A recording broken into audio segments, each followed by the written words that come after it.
মনোবীক্ষণ polyclinic, চিকিৎসার জগতে এক দশক। এখন এখানে সব বিষয়ে ডাক্তারবাবু এক ছাদের তলায়। ফোন করুন 7477799515 এই নম্বরে। শ্বশুর বাড়িতে গৃহবধূর রহস্যজনক মৃত্যু ঘিরে চাঞ্চল্য, খুনের অভিযোগ মৃতার পরিবারের।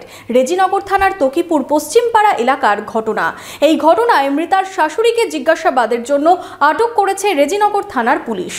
বহরমপুর শহরেই 4 star deluxe premium hotel with luxury and comfort golden retreat. এখানেই জেলার একমাত্র ডিস্কোথেক, আছে রেস্টুরেন্ট, লাউঞ্জ বার, অত্যাধুনিক gym, spa, swimming pool, club মেম্বারশিপের সুযোগ। বহরমপুর শিল্প তালুকে গোল্ডেন রিট্রিট। শ্বশুর বাড়িতে গৃহবধূর রহস্যজনক মৃত্যু ঘিরে চাঞ্চল্য ছড়ালো রেজিনগর থানার তকিপুর পশ্চিমপাড়া এলাকায়। বধূকে খুনের অভিযোগ পরিবারের। পুলিশ মৃতার শাশুড়িকে আটক করেছে। জানা যায়, বছর 3 আগে আলমাস খাতুনের বিয়ে হয় একই গ্রামে সামিউল শেখের সাথে। বিয়ের পর থেকেই বধূর ওপর নির্যাতন চালানো হতো বলে অভিযোগ। বুধবার সকালে ওই বধূর পরিবারের লোকজন খবর পান গলায় ফাঁস লাগিয়ে আত্মঘাতী হয়েছেন তাদের মেয়ে। যদিও পরিবারের দাবি, খুন করে ঝুলিয়ে দেওয়া হয়েছে তাকে। আমি সাঁঝবেলায় এলাম, সারা জানের সময় এসে দেখি গেলাম, ছেলে থুই গেলাম, খাই দাই ছেলেকে ভাত খাই থুই আমি বাড়ি গেলাম।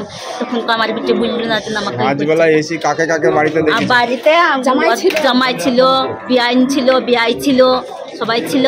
খবর পেয়ে ঘটনাস্থলে পৌঁছয় পুলিশ। দেহ উদ্ধার করে ময়নাতদন্তের জন্য মুর্শিদাবাদ মেডিকেল কলেজ হাসপাতালে পাঠানো হয়েছে।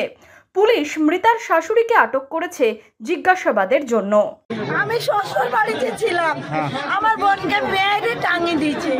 কোন অপরাধে মারলো, কেনে মারলো, একটা জান কেনে নিল, সে কোন কারণে নিল, আমার জবাব চাই।